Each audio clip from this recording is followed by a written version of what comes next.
and clock start.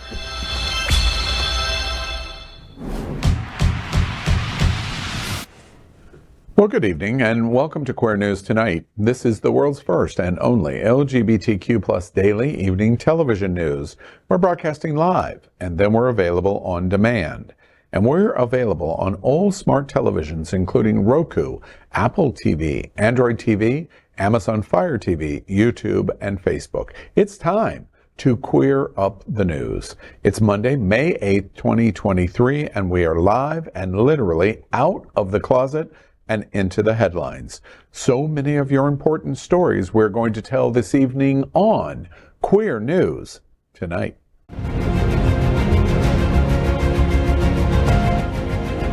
This is the world's first live daily LGBTQ evening news show, literally out of the closet and into the headlines on Queer News Tonight with Al Ferguson. I'm your anchor at Queer News Tonight, Al Ferguson, and this evening we bring you the news of and a perspective representing the LGBTQ plus community from South Florida, America, and across our planet. This is the world's first and only unedited live LGBTQ plus evening news show. Whatever happens unique in LGBTQ plus news, you will see it and hear it. Hotspots Magazine Happening Out Television Network is a nonprofit 501c3 media company in the same models of PBS and NPR, but designed for the LGBTQ plus community. Our mission? To support the 10 pillars of our LGBTQ plus community. We want to inform and educate the key issues of our Black community, Latino, lesbian, trans, student youth, seniors, HIV/AIDS healthcare, business, political advocacy, and faith. Help us support our communities. We are part of one of the largest LGBTQ plus media companies in America, Hotspots Magazine, Happening Out Television Network.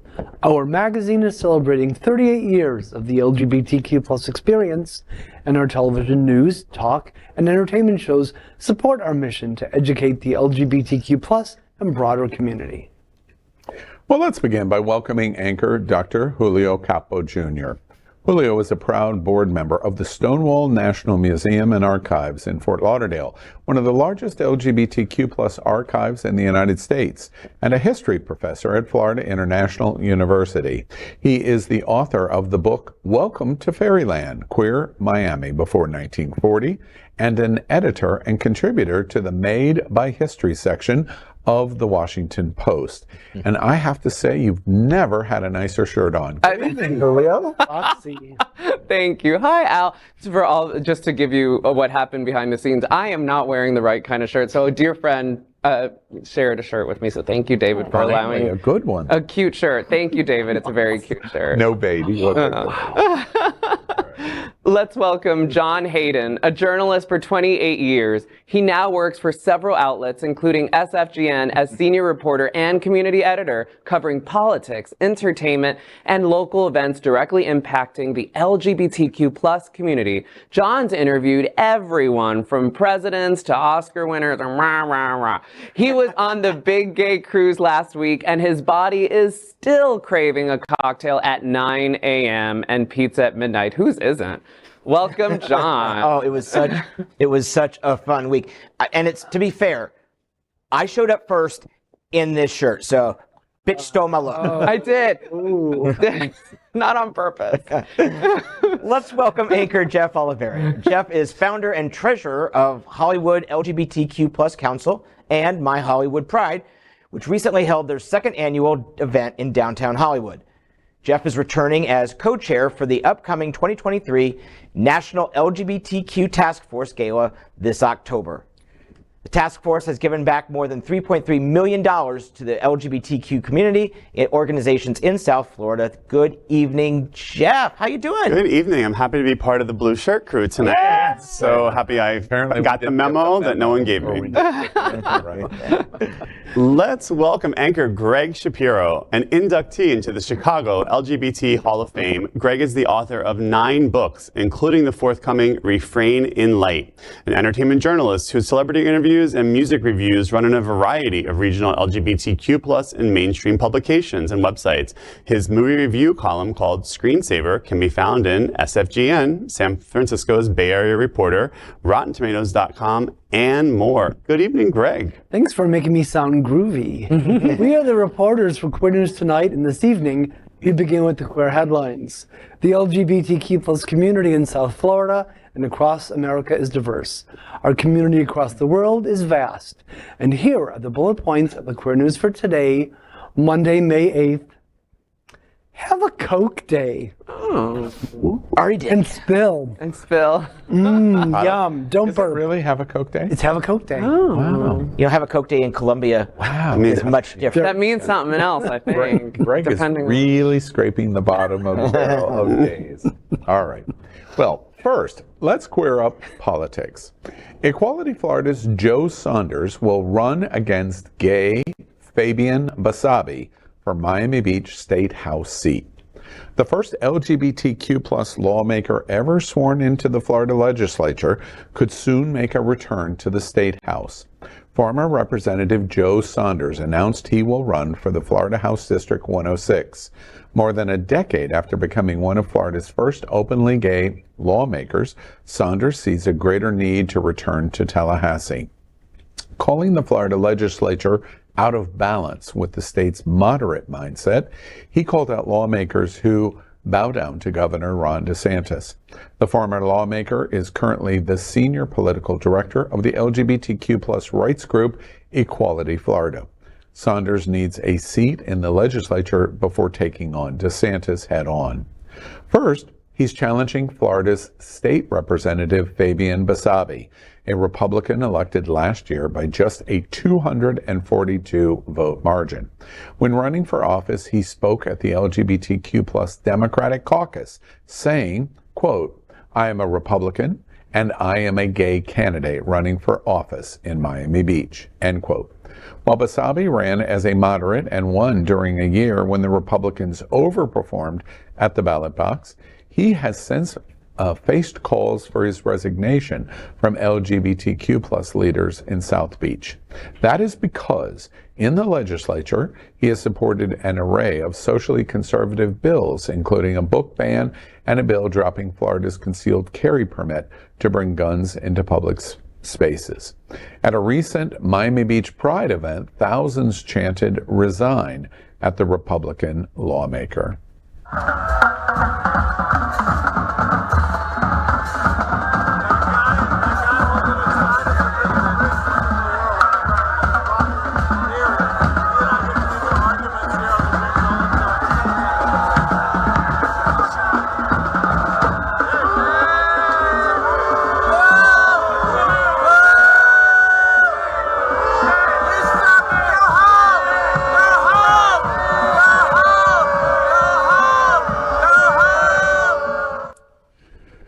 Well, that was the Miami Beach Pride Parade last month. I've talked to Basabe first a number of times. I'm going to interview him on Friday in preparation of this race. It likely is going to receive national attention because there is an LGBT state house representative in Miami Beach, South Beach, one of the most famous LGBT communities in the nation.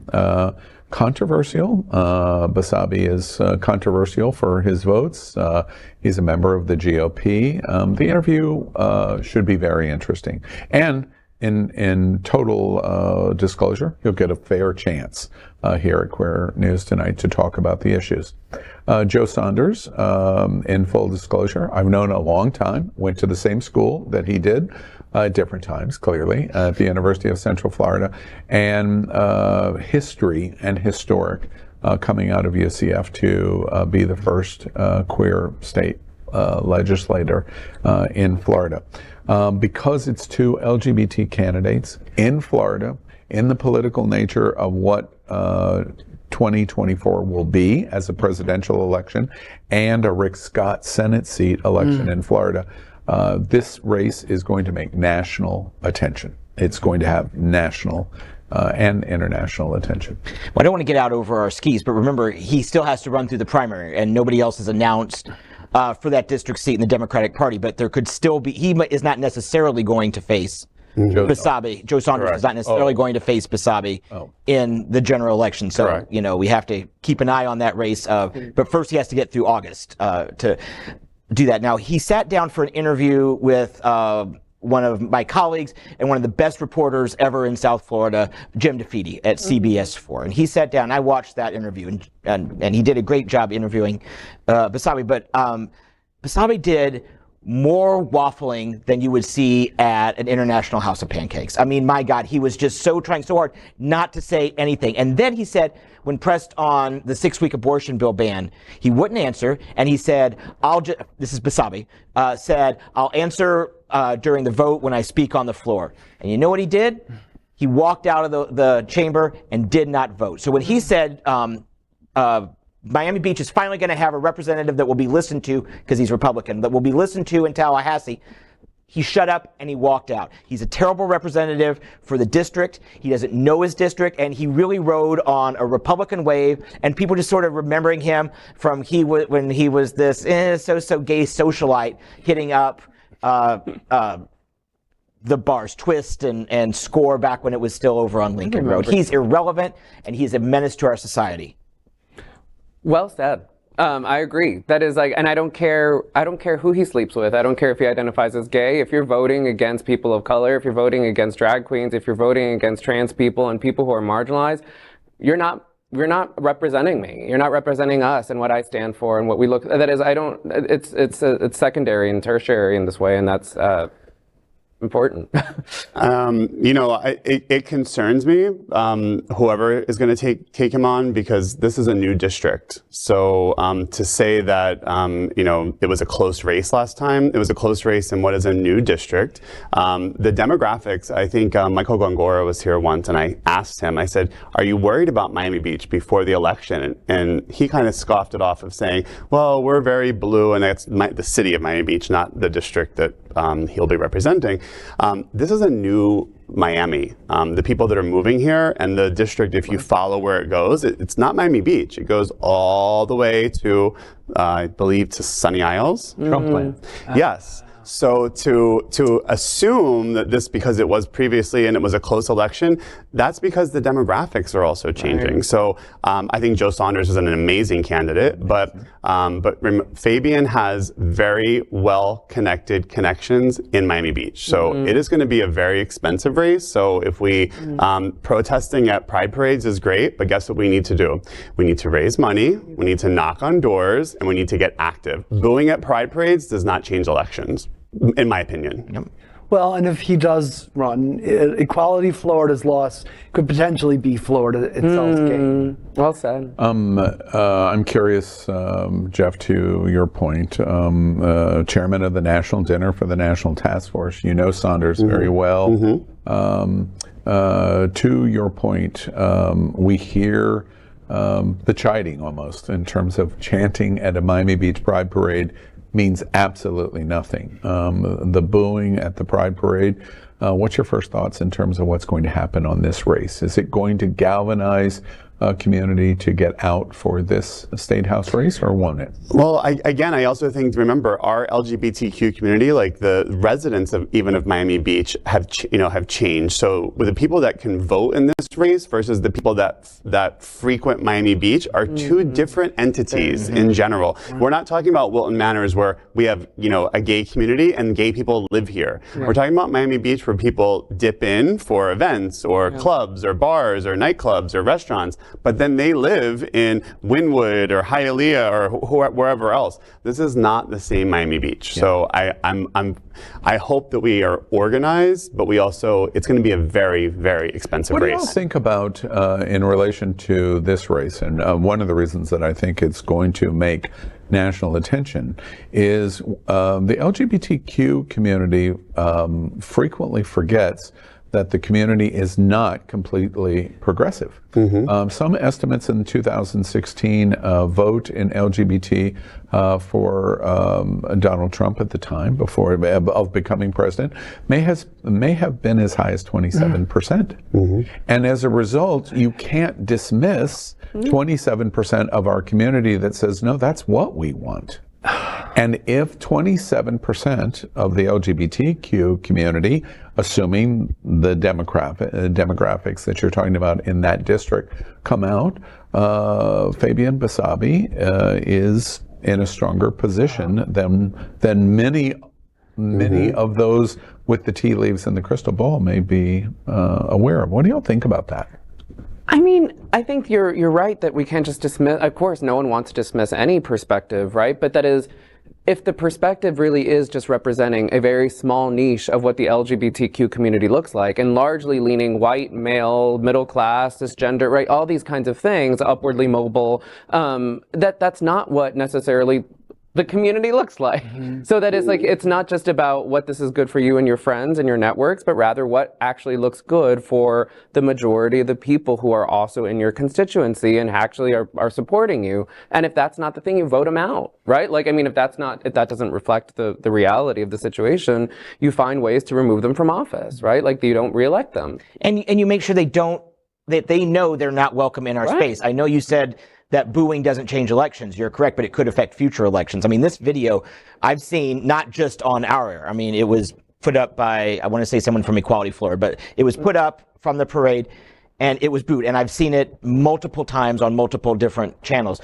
So we need to make sure he knows that he's not welcome, that he's not going to have a great deal of support in our community. Like, you know, little socialite man over here could not walk into Twisted. He could not walk into, well, he could probably walk into Johnson's and get the money from them. But he was not going to be applauded when he goes in to Hamburger Mary's or to Rosie's across the street. We need to make sure that he knows he's not welcome and that the people who support him know they're not going to be welcome in our circles if they give him money. He should get zero support. We need to stand firm and get our own into line, get our own caucus together with one face, one voice. And I'm sorry. No, you go ahead. And I just want to, I keep hearing this story being not just here, but on other, community talking about that he won by just a few 200 votes. That's not telling the story. That gives us a false sense of security that he just barely won. But he turned a seat. I mean, so if we did that, and on the other side, we'd be oh my God, we flipped a seat. We're doing so great. He flipped a seat in what was a very blue district. I want to springboard from that observation, which is what I was going to say. And remember, I have to be devil's advocate at the table. So remember, viewer, have to be. But Miami-Dade County has changed. Flatly, Miami-Dade County has changed. And there's no amount of wishing it was 1994 all over again. It's not happening. And so as a result, this race is so incredibly interesting. It is. Because you have and I will ask Basabe exactly how he identifies. He said one thing, there has been some clarification of it, married, has a child, etc. There are multiple of different issues. But at the end of the day, this is a race that has two diametrically opposed philosophies in the LGBTQ community. 10 years ago, this was impossible to think could ever happen. And today, and for 2024, it can, because of the change that's gone on in Miami Beach and in Miami-Dade County. Are we worried about that change as opposed to focusing our ire on Fabian Basabe? Are we worried about the broad change that's going on in Miami-Dade? Yeah, I think that we should be worried about, and the issues that I hope Joe Saunders will take on are about affordable housing, issues that affect everyone in his district, which again, we are LGBTQ, that's who we're speaking on behalf of, but the things that Joe is going to need to do to beat him is not just pound the LGBTQ issues, but gun violence, education, affordable housing, insurance costs, the things that affect everybody in that district. And I think that's the thing that we have to also, like you said, who cares who Fabian sleeps with or doesn't sleep with or whatever he does, but we have to focus on the issues that are very broad, and we have to create allyship amongst all voters for LGBTQ issues. But for, I'm as a parent, I want, better education, or I want safety and not having, guns, walking around the street. We have to focus on those things, and we have to be broad, because you're right, it's a changing demographic. As Democrats, we surrendered Miami-Dade County. And we didn't even realize we were doing it. We didn't look at the change. I mean, you know, it's for decades, it's been very Hispanic driven, especially by the Cubans, but lately more South Americans and Central America people are coming in. And we abandoned it. You look at Bill Nelson's Senate reelection campaign, which he spectacularly lost by just a few thousand votes in 2018. He didn't have meaningful outreach into Little Havana. He didn't go into the communities. He didn't buy significant time on Telemundo and Univision and the radio stations. We just abandoned it. And we've watched since 2014, 2016, 2018, 2020, 22. Miami-Dade has been trending. So was it a shock when we woke up last November on that Wednesday after Election Day? Yeah. Should it have been? Absolutely not. Well, and to that point, let's springboard back to this specific race. Yeah. This is not a shoo-in for Michael Saunders. No. Oh, no. I mean, Joe Saunders. No, not at all. It is not a shoo-in Not at for all. that exact reason. Or for any candidate, whoever becomes Right. the actual nominee. Yeah. Well, there it starts. And we'll probably do a few hundred stories on this issue between now and November of... So I shouldn't cancel my Google alerts for Basabe or Saunders? Okay. No, I don't think you should. Well, we move on and we queer up the worldview. Australia's premier tells hateful protesters, get to Florida. Now, there's no place for you in Victoria. Speaker, I'm saddened to have to rise to make a statement to the House in relation to quite shameful conduct out at the City of Monash last week and decisions that, very sadly, the CEO and the Mayor of that council have had to make in relation to cancelling a number of events that are about celebrating diversity, events that are about sending a message to often some of the most vulnerable people in our Victorian community, that they are loved, they are respected, they are safe and they are supported by their government and their community. Now, I make this statement not just as the Premier of a state where equality is not negotiable. I also make this statement as a long-time ratepayer in the City of Monash. I don't know how many of these protesters, with not an exercise of free speech, but an exercise in hate speech, violence, bigotry, racism, sexism, homophobia, transphobia, the list goes on, ugly scenes on any measure, including, can I say, death threats against council officers and council laws. It is a disgrace. It is a disgrace. It's shameful. And my message to those people is very clearly, if you want to behave like the worst elements of the Floridian Republican Party, well, get to Florida. Head over there, where your hateful views might be worth something. They're worth nothing here. We won't stand for this sort of ugly behaviour. It's appalling. And I again make the point, it's not about free speech. This is hate speech, plain and simple. Plain and simple. It is wrong. It is out of step with the values of fair-minded, decent, mainstream Victorians. It is on the fringe.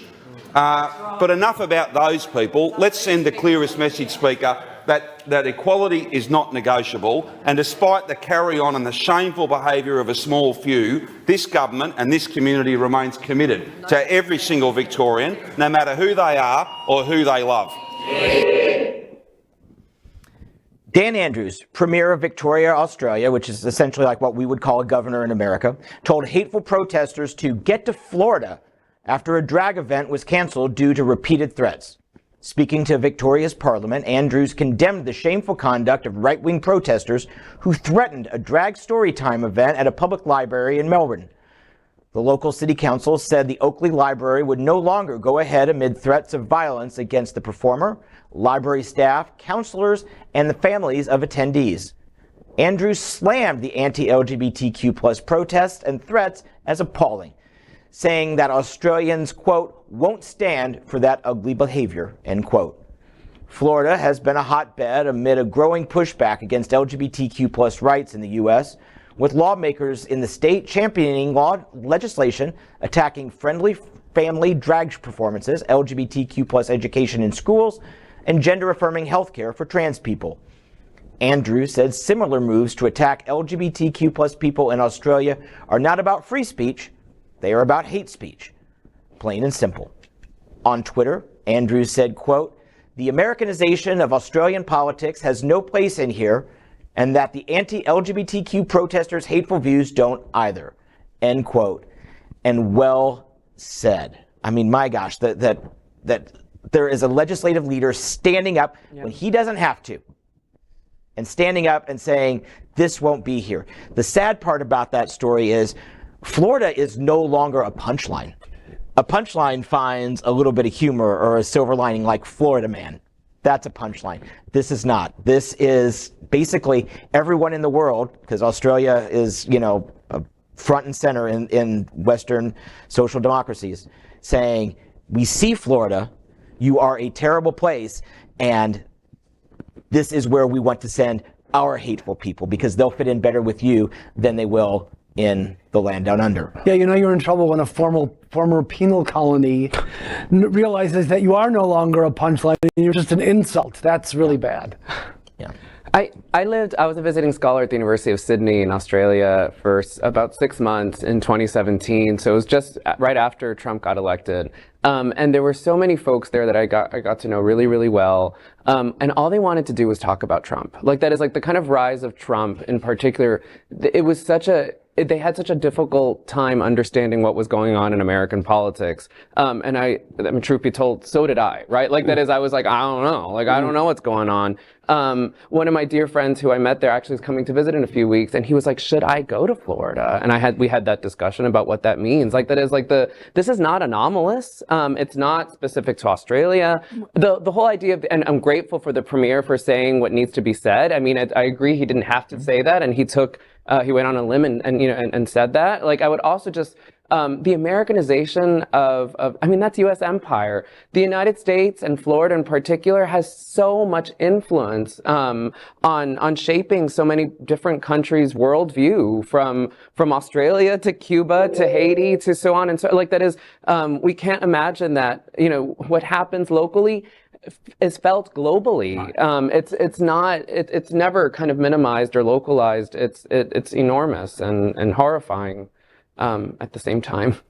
Well, I mean, I hope these stories, again, as they continue to come out, and it's not the first one we've seen with, whether it's politicians in other states or other places referencing Florida, it's a brand now. Yeah. And I don't know if that's the brand that our governor is going for as he has national goals to maybe run for president, that he wants to be labeled as the hate state. Yeah. That isn't a brand that unifies voters, and it doesn't expand his voter base, and it doesn't do anything to help his case. So I'm, as terrible as these stories are, they're great that they're happening. And I think, as you start seeing celebrities and, I'm kind of sad that there's no late night talk shows right now because, again, DeSantis is getting a free ride because there's no writers out there doing jokes about him right now. What a great time to pass terrible legislation. Yeah. Well said. And we've talked a lot on here the last couple of weeks about Equality Florida issuing the travel advisory, asking people to think twice before they come to Florida to visit or to move here or to open a business here.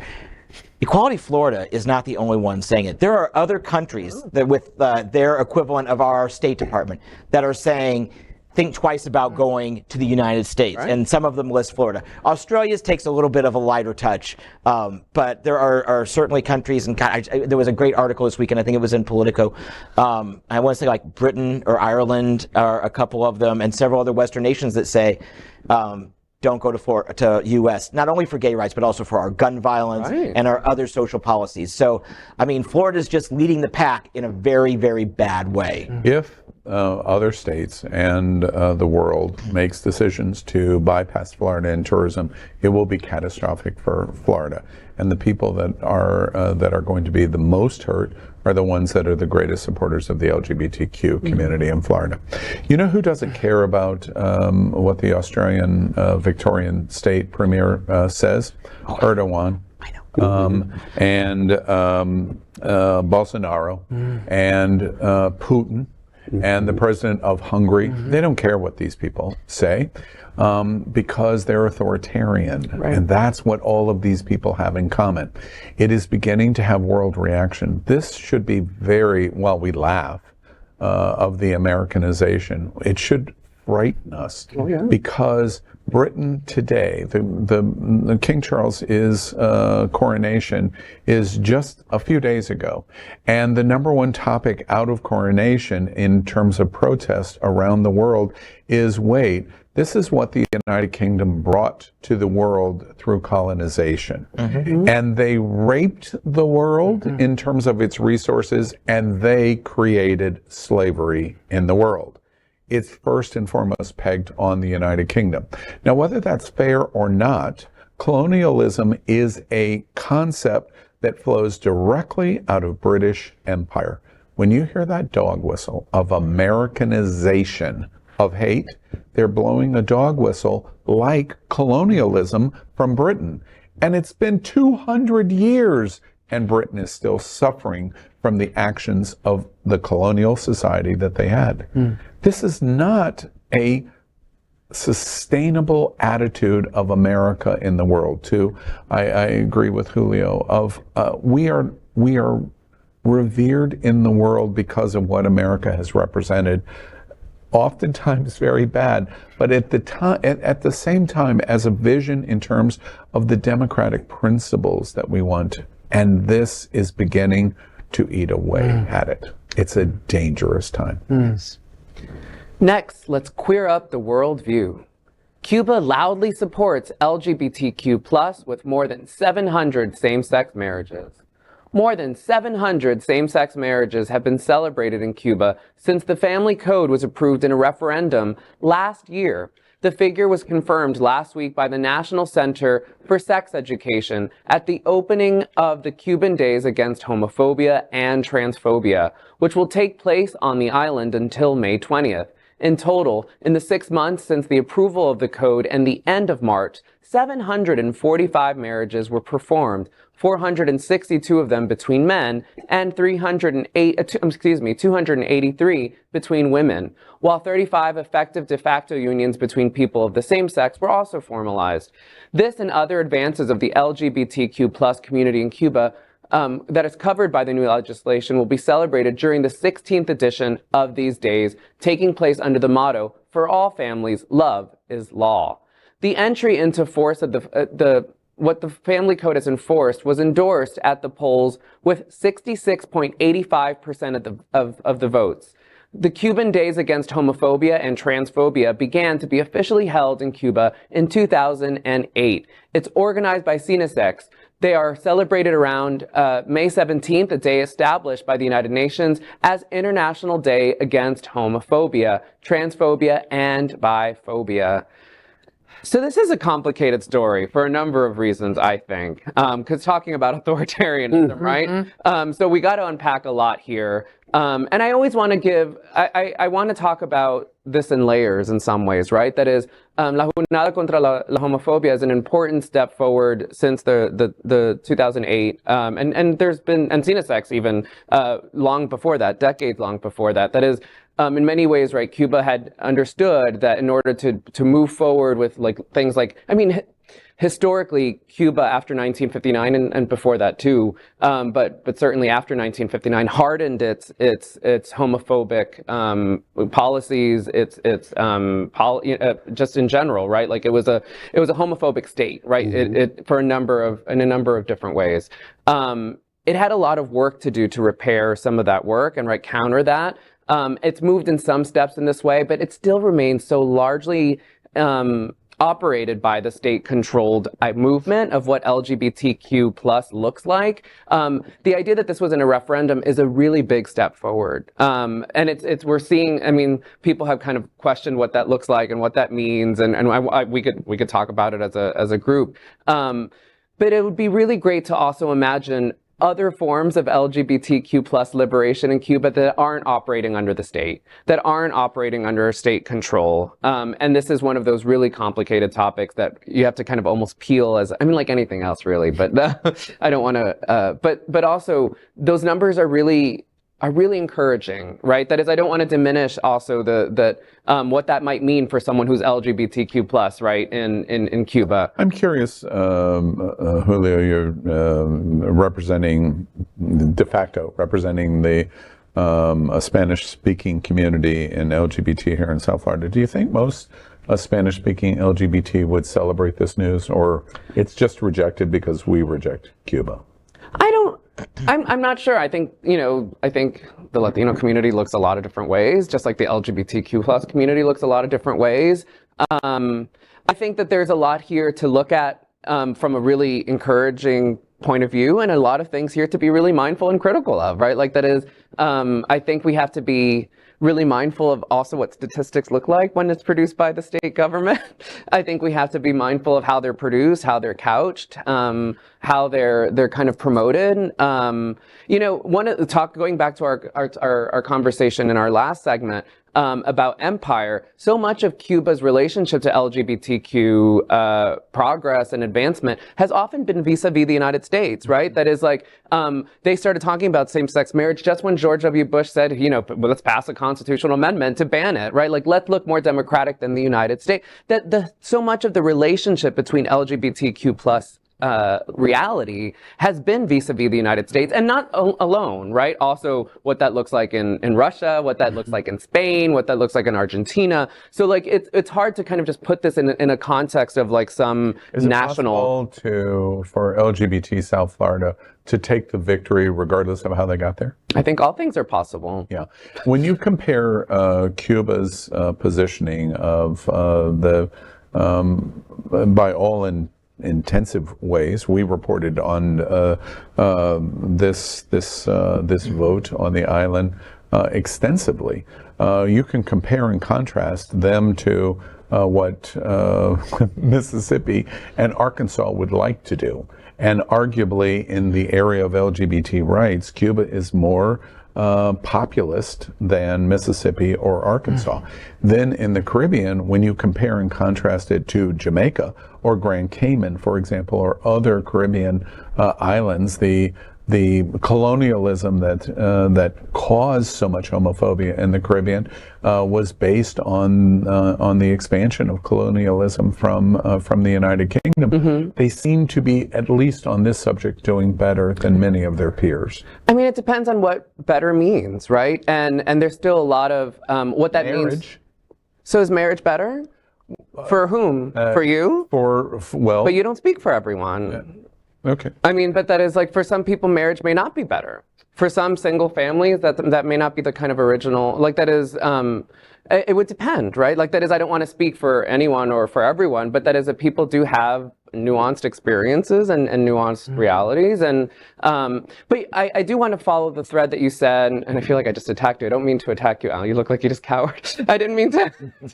But that is like, it's a complicated topic, and I don't want to simplify it by saying like, is marriage better? I'm not sure that if we polled everybody, some people would be like, marriage may not have been what they wanted to see as part of the LGBT Here's movement. one interesting thing. I don't think we're capable of landing any plane in this conversation. But one of the things that I think is interesting is we're reporting on the fact that Cuba historically allows a referendum, an election of their citizens to vote. And unless we claim that the vote was fraudulent, the conclusion is that people in Cuba got to vote. And in a very significant percentage, marriage and family equality was granted by the citizens of Cuba. We report that 700 and some couples have married since last year's notion of doing the Family Embracement Act in Cuba. And contrast that to so many of the conversations that we've had at Queer News Tonight of where are our gay, white, privileged men. It began and ended almost. I've heard this conversation 100 times at Queer News Tonight on gay marriage. Mm-hmm. It was the central piece of why we think much of the gay community is not responding in the activism degrees that we think, because we got the right we wanted, which was gay marriage. And hence complacency. And so in this instance, that's what Cuba got. And all I'm trying to suggest is, I can't tell if marriage is important to us or not important to us. But whatever the contrast is going on in Cuba, I see significant progress in Cuba, at least as it applies to LGBT rights.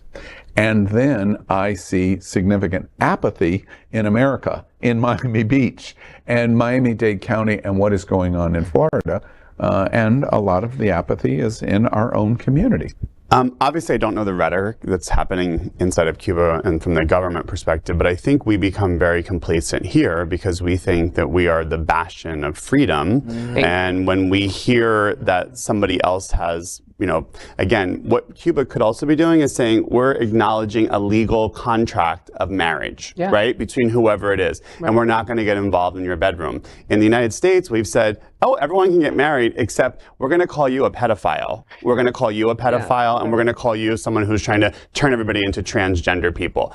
So we have so much freedom here, but then we have the tyranny of bigotry that comes across with that freedom. So it is very nuanced, and we take on that badge of like, well, we're the country of freedom, but we're actually not in so many ways. If I can, that's well said. There was the day after, I think it was the day after, or shortly after the 2015 decision in the Supreme Court in Obergefell, right?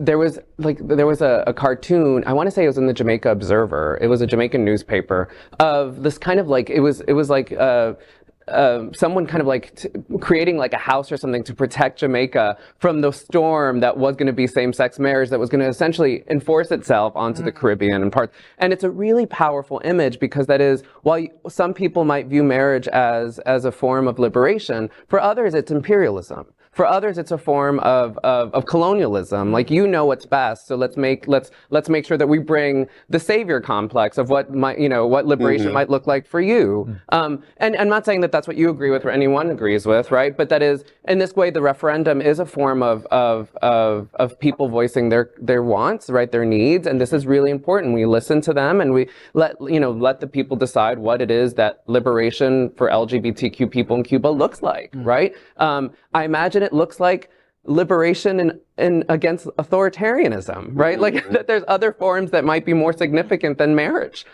for people on a day-to-day basis. So I just want us to think that, to say that something's progress for LGBTQ when situations are dire is to miss the story. I'd also like to point out another storyline that doesn't really make itself easily apparent, but it's very important, and that's allyship. I mean, it's Castro's daughter, and Mariela. She's been an advocate for us on the island for decades. And this marriage in Cuba would not have happened this soon. I know things happen over time, but this soon without her support. And so to have allyship in America is important too. We need to cultivate our relationships as well. We continue to watch what's going on in Cuba, and one of the standards, we are not going to be able to fight out any battle over an embargo that's gone on since 1962, and it is a fact. So our lens is focusing on LGBT rights on the island, which is what we're reporting on. One of the things that I do think is interesting in terms of what we're watching in Cuba is they may have passed through the Family Act and reported in this show in terms of what they're doing of embracing fights against transphobia and fights against homophobia and the embracement of LGBT and however that looks, marriage. And none of those things may be flowing out of the governor's mansion in Florida. So when we hate on Cuba, we have to put it in context of what we watch from our own authoritarian decision makers here in Florida. Well, next, let's queer up politics. DeSantis proves it's not grooming, woke, trans, or drag queens. It's about erasure of queer existence. Some parents and citizens may have a valid concern about gender matters and transgender issues with children in elementary schools and unfairly in sports. But there seems to be a wave of extreme conservatism recently that is totally anti-gay, as evident in social media and even in government with people like Congresswoman MTG. Can you say here today you support more mainstream human rights like gay marriage and sexual orientation of adults? Yes or no? So there's a lot in that. I don't know where you're necessarily going, but look, what we've done with the schools is say, it's inappropriate to be having these students exposed to curriculum about things like transgender ideology. It's wrong for teachers to probe their sexuality, but that's just saying what's appropriate for education. And we want to focus on the basics. We want math, we want science, we want reading, we want writing, we want arithmetic, we want all those things. And that's really what, all that other stuff in terms of what people are saying, I don't know. I could just tell you what we're doing in the state of Florida. Yes, ma'am. A reporter recently asked Florida Governor Ron DeSantis if he supported more mainstream human rights like gay marriage and sexual orientation of adults, and DeSantis refused to give a yes or no answer. Instead, DeSantis gave a roundabout answer in which he defended Florida's law banning discussions of LGBTQ plus issues in public schools through 12th grade. DeSantis said, quote, "It is inappropriate to be having these students exposed to the curriculum about things like transgender ideology. It's wrong for teachers to probe their sexuality, but that's just saying what's appropriate for education, and we want to focus on the basics," end quote. But the reporter reiterated to DeSantis that they were asking about adults, not children. DeSantis ignored the clarification and called on another reporter. The governor has supported several anti-LGBTQ plus policies under the guise of protecting children from sexualization, but the non-answer suggests he's also unwilling to support the rights of LGBTQ plus adults. According to a survey from the Williams Institute, DeSantis' ruthless campaign against LGBTQ plus youth in his state has led to more than half of LGBTQ plus parents to consider leaving the state.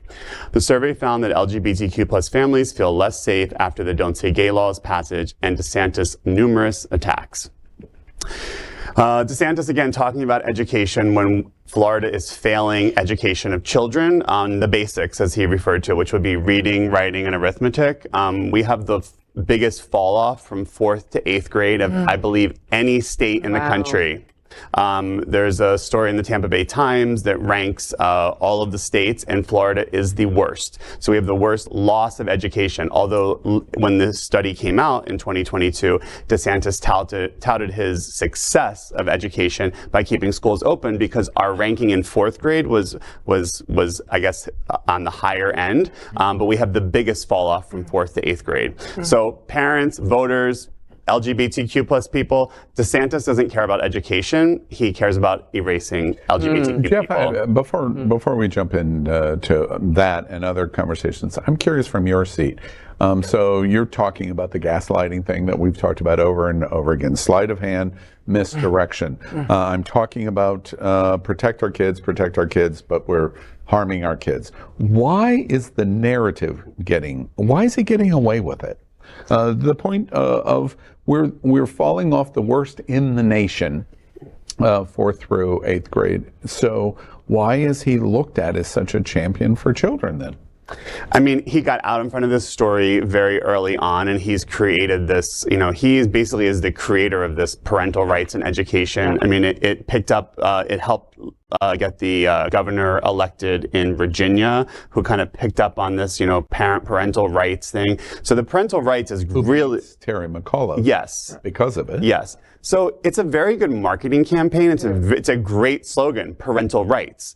Except if your parents want you to learn about things that the governor doesn't agree with, then your parental rights don't matter whatsoever. Or if your parents are gay and you want to talk about your family in school, the governor doesn't care about that. So it's great marketing. I hope that our party can come up with better marketing, and the marketing needs to be Florida is a failure for education. There should be a warning, do not educate your children in public schools here because we're failing. And home insurance. And climate issues. And gun safety. And gun safety. And women's rights. And just name. But just to Jeff's point, I'm really grateful that you said, the part of the thing has to be, to not educate people in Florida, in public schools. They took care of that too, right? They're helping privatize everything by creating these voucher programs. They thought this through, and they are very clearly thinking about not just the end of public education, but that Florida is not going to be the place where you are going to be educated. That's how you keep democracy at bay, right? This is to make sure that people are not educated, that they're not learning the things that encourage democratic exercises and principles. This is the danger. Has anyone seen the crystal ball, Jeff? Jeff uses a word that I hate. I hope. This is not No hope 2008, here. and we're not in Chicago. We're not in Arkansas either. Exactly. We're not in Arkansas. Does anybody see a path to be able to overcome someone that saw this faster than everyone else, got out in front of it, and has just marketed it in almost a genius way? I've used a rare combination of phrases, DeSantis and genius. Forgive me, but he's accomplished it. Yeah. How do we change it? How do we fight it? I think what you said is it's about allyship. It's about, DeSantis is not attacking LGBTQ. He's attacking women. He's attacking education, and we have to align all of our different issues, and we have to focus on how can we bring those people all together around a common purpose. And a common enemy is sometimes more powerful than a great candidate. Yeah. I mean, Joe Biden certainly benefited from a really bad enemy of the state with Donald Trump and was able to win an election. And I think that path still exists because there are more people probably against those. We know that more people are against these policies than are for them nationwide. Yeah. That is today's news for the LGBTQ plus community on the world's first and only daily LGBTQ plus evening news show. If our community is important to you, share the news with your friends and family. Are you, like most of America, part of our very large television audience watching this live LGBTQ plus news broadcast right now on Roku, Apple TV, Android TV, and of course, Amazon Fire TV? Queer News Tonight is the only live LGBTQ plus digital television show in the world that is out of the closet and into the headlines. We need your support. If our community is to grow, we must tell our stories and bring them to the attention of the broader world. This is the only place in the world that tells these types of LGBTQ plus stories in motion and sound. And that is the passion of Hotspots Magazine, Happening Out Television Network, and Queer News Tonight. I'm your anchor, Al Ferguson, and on behalf of these LGBTQ plus reporters, the anchors of Queer News Tonight, including Dr. Julio Capo Jr., John Hayden, Jeff Oliverio, and Gregg Shapiro. We will see you daily at 8 p.m. And to our LGBTQ plus world, we wish you good night.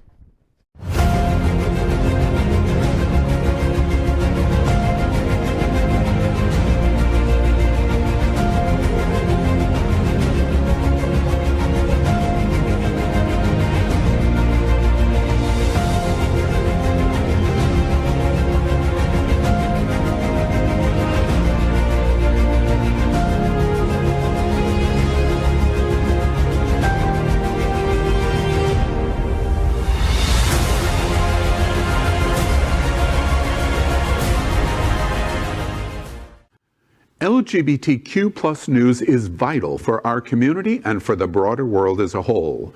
We have enough enemies at Fox News. Tucker, Sean, and Laura are loud. We need passionate allies. Happening Out Television Network, Queer News Tonight, and It's Happening Out are literally out of the closet and into the headlines. Our community needs your support. Like this broadcast and subscribe now to ensure the growth of the entire LGBTQ plus community.